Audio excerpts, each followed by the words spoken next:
Искам да ви кажа, че действително корупцията убива всичко в България. Така че, виждате... Какво е решението, което предлага Величи? Решението спиране на корупцията, премери корупцията и да дадем възможност... Какво е предложението на Величие за корупция? Както в Румъния. Какво Проверка, ето този проверка на този инфраструктурен проект. Кой се е подписал за това? Кой е отпуснал? Кой е взел тази поръчка? Защо този човек, който дава 2 милиона минус, не е спечелил, а спечелил този, който е това?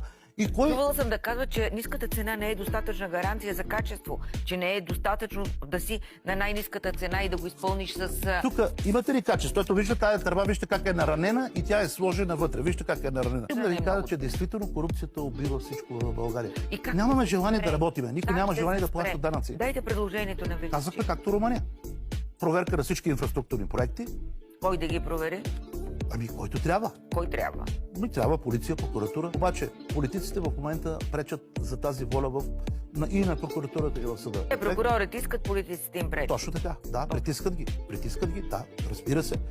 И видяхме на прокурори майка запалена, видяхме на прокурорка, която държеше мъжа и го хванаха, че краде евросубсидия, която беше на Коцев.